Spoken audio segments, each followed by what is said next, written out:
అంబటి గారు నమస్తే అండి. నమస్తే అండి సార్, సేనతో సేనాని మొదటి రోజు విశాఖ వేదికగా దద్దరిల్లుతా ఉంది సభ.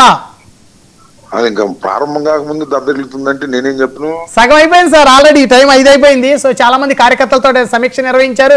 అదేవిధంగా సమన్వయం ఏ విధంగా జరుగుతుంది టీడీపీకి జనసేనకి అనే దాని మీద ఆయన రిపోర్ట్ కూడా సేకరిస్తా ఉన్నాడు. పార్టీని పూర్తిస్థాయిలో బలోపేతం చేసే విధంగా ముందుకు వెళ్తా ఉన్నాడు. సో దీనికి ఆ ఉత్తరాంధ్రకు చెందిన కొంతమంది వైసీపీ నాయకులు కూడా ఆసక్తి కనపరుస్తూ ఉన్నారని చర్చ మొదలైంది. అంబటి గారు ఏమంటారు? మీ దగ్గర ఉన్న సమాచారం ఏంది? ఎంతమంది మీ పార్టీ నాయకులు అటువైపు చూస్తున్నారు? విశాఖపట్నంలో జరిగేటటువంటి జనసేన మీటింగు దద్దరిల్లే మాట వాస్తవం. ఎందుకంటే జన్మకో శివరాత్రి అని ఎప్పుడో ఒకసారి పవన్ కళ్యాణ్ గారు అలా కనపడి వెళ్ళిపోతున్నప్పుడు దద్దరిల్లినట్టు ఉంటుంది. నిత్యం రాజకీయాల్లో ఉంటున్నటువంటి వ్యక్తి ఎప్పుడో ఒకసారి తలుక్కున మెరిసి తన పార్టీ గురించి మాట్లాడి వెళ్ళిపోయే పరిస్థితుల్లోనే ఇవాళ జనసేన అధినేత పవన్ కళ్యాణ్ గారు ఉన్నారనేది అందరికీ తెలిసినటువంటి సత్యం. ఆయన అధికారంలో వచ్చినప్పుడు అంతే, ఆపోజిషన్ లో ఉన్నప్పుడు అంతే. పూర్తి కాలాన్ని రాజకీయాలకు వెచ్చించడం లేదు, నెంబర్ 1. సరే, రేపు జరగబోయేటటువంటి బహిరంగ సభ దద్దరిల్లిపోతుందంటే దద్దరిల్లొచ్చు, దానిలో ఏమీ సందేహం లేదు. కారణం ఏంటంటే అధికారంలో ఉన్నాడు, సినిమా నటులు కాబట్టి జన సమీకరణ. చంద్రబాబు నాయుడికి మన లోకేష్ కి జనాన్ని ఆకర్షించే శక్తి లేదు, కానీ పవన్ కళ్యాణ్ గారికి ఒక సినీ నటుడు కావటం, హీరో కావటం వల్ల క్రౌడ్ పుల్లర్. ఆయన సహజంగా జనం వస్తారు, అధికారంలో ఉన్నారు కాబట్టి ఇంకా ఎక్కువ సమీకరణ చేసేటటువంటి అవకాశాలు ఉంటాయి. కాబట్టి రేపు సభకు బాగానే రాగలరని నేను నమ్ముతున్నాను.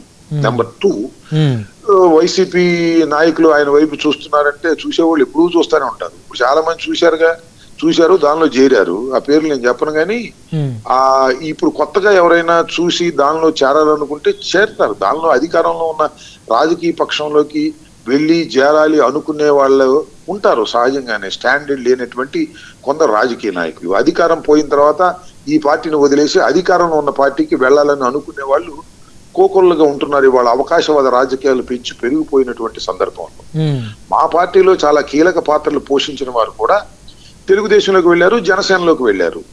అధికారం వచ్చిందో జనసేనలోకి వెళ్ళారు. ఇప్పుడు ఎవరైతే వైసీపీ నుంచి జనసేనలోకి వెళ్ళి విశాఖపట్నం మీటింగ్ తర్వాత పవన్ కళ్యాణ్ గారు పార్టీలో చేరాలని అనుకుంటున్నారో వారందరికీ మీ ద్వారా నేను విజ్ఞప్తి చేస్తే, అంటే ఎవరైతే జాయిన్ అయ్యి ఇప్పుడు ఉన్నారో వాళ్ళని వెళ్ళి సంప్రదించండి. అసలు పవన్ కళ్యాణ్ గారు ఎంత టైం ఇస్తున్నారు, ఏం మాట్లాడుతున్నారు, అసలు పవన్ కళ్యాణ్ గారు ఎంతవరకు వారికి ప్రాముఖ్యత ఇస్తున్నారు అని తెలుసుకుని వెళ్తే మంచిది. వెళ్ళిన తర్వాత లబోదిబోమని గదిలోకి వెళ్ళి బాధపడి ఉపయోగం లేదు. కాబట్టి పవన్ కళ్యాణ్ గారు జనసేన రాజకీయ పక్షం అనేది ఒక రాజకీయ పక్షంగా వ్యవహరించటం లేదు, కేవలం తెలుగుదేశం పార్టీకి సపోర్ట్ గా బి టీమ్ గా వ్యవహరిస్తుంది. తెలుగుదేశంలో చేరలేని వాళ్ళు దీనిలో చేరి ఏదో అలా ఇలాగా ఉంటున్నారు. ఇవన్నీ 3 నాళ్ల ముచ్చట. అధికారం ఉన్నంతసేపు కూడా చాలా గొప్పగా కనపడేటటువంటి రాజకీయ పక్షాలుగానే ఉంటాయి తప్ప కన్స్ట్రక్టివ్ గా పెరుగుతున్నటువంటి రాజకీయ పక్షం కాదు Janasena. There is no construction, ఎక్కడ కూడా కన్స్ట్రక్షన్ లేదు. పార్టీ మీద దృష్టి సారించినటువంటి సందర్భం కూడా లేదు. అంటే ఇప్పుడు మీకు ఈ సమావేశాలు చూస్తా ఉంటే ప్రతి పార్లమెంట్ నుంచి కొంతమందిని సెలెక్ట్ చేసి కష్టపడి పనిచేసిన వాళ్ళని, క్రియాశీల సభ్యత్వాలు చేసిన వాళ్ళని సెలెక్ట్ చేసి వారితో ఆయన ముఖాముఖిగా మాట్లాడుతున్నారు. మీ సమస్యలు ఏంటి, నియోజకవర్గంలో మీరు టీడీపీతో ఎలా ఉన్నారు, టీడీపీ మీతో ఎలా ఉంది, భవిష్యత్ కార్యాచరణ ఏంటని మాట్లాడుతున్నారు. మరి ఇది బలోపేతం చేయడం కదా సార్? అది మొట్టమొదటి నుంచి మాట్లాడు. ఇవాళ విశాఖపట్నం మీటింగ్ లో మాట్లాడటం ఏముందండి? ఎవరన్నా జనసేన నాయకులు, జనసేన కార్యకర్తలు మీ నియోజకవర్గంలో మీరుంటే మీరు తెలుగుదేశంతో ఎట్టా ఉన్నారు, వైసీపీతో ఎట్టా ఉన్నారు తెలుసుకోవాల్సిన బాధ్యత ఉంటది. వైసీపీతో వైరుధ్యంతో ఉంటారు, తెలుగుదేశంతోనే వైరుధ్యంగా ఉన్నారే చాలా చోట్ల. మీరు కూడా చూస్తున్నారు కదా, వార్తలు వింటున్నారు కదా, పత్రికల్లో వస్తున్నాయి కదా. తెలుగుదేశం జనసేన కార్యకర్తలు ఒకరినొకరు జుట్టులు పట్టుకునేటటువంటి పరిస్థితి ఉందా లేదా గ్రౌండ్ లో? తెలుగుదేశం పార్టీ అధికారంలో ఉన్నప్పుడు జనసేనకు రావాల్సినటువంటి షేర్ రావట్లేదని బహిరంగంగా శాసనసభ్యులే, ఎవరు శాసనసభ్యులు? జనసేన శాసనసభ్యులే బహిరంగంగా మాట్లాడుతున్నటువంటి సన్నివేశాలు, సందర్భాలు కోకొల్లలుగా కనిపిస్తూ ఉన్నాయి. దీన్ని బట్టి వాళ్ళు సర్దుకోవాలి. తెలుగుదేశం జనసేనకు సంబంధించినటువంటి విషయాలను సర్దుకునే కార్యక్రమం చేయమని అడుగుతా ఉన్నాను. చేసుకోవాల్సిన బాధ్యత వాళ్ళకు ఉంది, గుర్తు చేస్తున్నాను. ఇంకొక విషయం నేను చెప్పదలుచుకున్నది ఏంటంటే, జనసేన అధినేత ఎప్పుడో గుర్తొచ్చినప్పుడు ఒక సమావేశం పెట్టి అన్ని సత్తారంటే కుదరదు. రాజకీయాలు నిత్యం 24 గంటలు రాజకీయాల మీద దృష్టి పెట్టినప్పుడు మాత్రమే రాజకీయ నాయకుడిగా అధికారం రావటం రాకపోవడం తీసి పక్కన పారేయండి. ఒక్కోసారి అధికారం వస్తే ఒక్కోసారి అధికారం రాదు.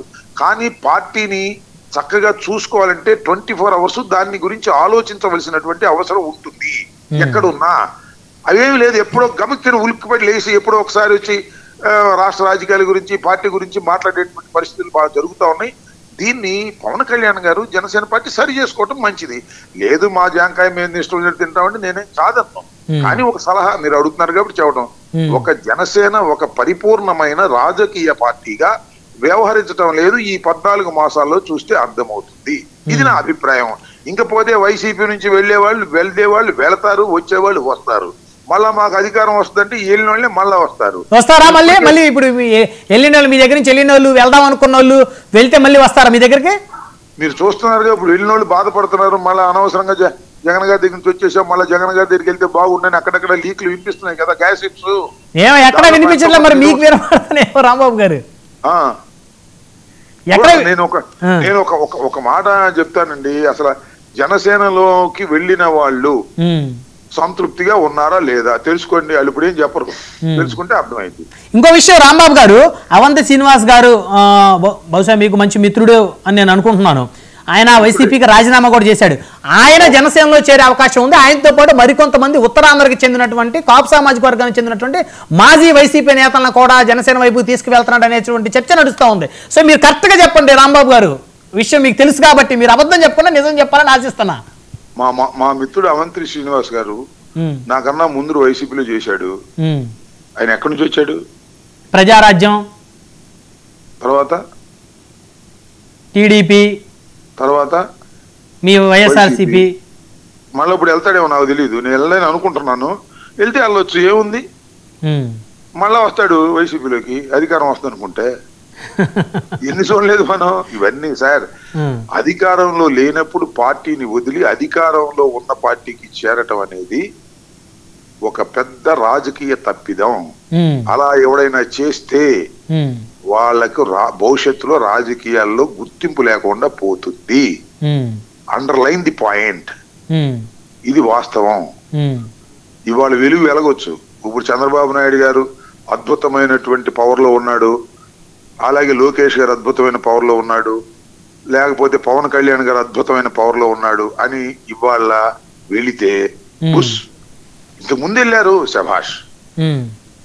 ఎవరు? పవన్ కళ్యాణ్ గారు కష్టాల్లో ఉన్నప్పుడు, చంద్రబాబు కష్టాల్లో ఉన్నప్పుడు, మన లోకేష్ కష్టాల్లో ఉన్నప్పుడు వెళ్ళి వాళ్ళతో చేరారు. వాళ్ళు శభాష్. కష్టాల్లో ఉన్నప్పుడు వదిలిపెట్టి వెళ్ళిన వాళ్ళు ఎందుకు పనికి వస్తారు సార్?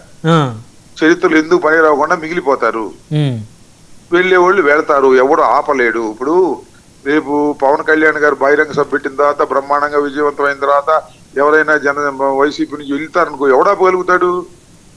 వాళ్ళ క్యారెక్టర్ పోద్ది. సింపుల్. వెళ్ళోళ్ళు ఏమయ్యారు? తెలుగుదేశంలోకి వెళ్ళినారు. ఏం చేస్తున్నారు చెప్పండి? ఎన్నికలకు ముందు వెళ్ళినటువంటి పార్థసారథి గారు మంత్రి అయ్యాడు, కానీ ఎన్నికల తర్వాత వెళ్ళిన వాడు ఏమయ్యాడు చెప్పండి నాకు.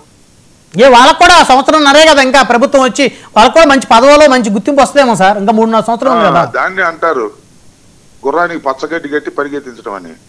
ఏదో భవిష్యత్తులో వస్తుందంటే వస్తుందని ఆశతో ఉంటారు.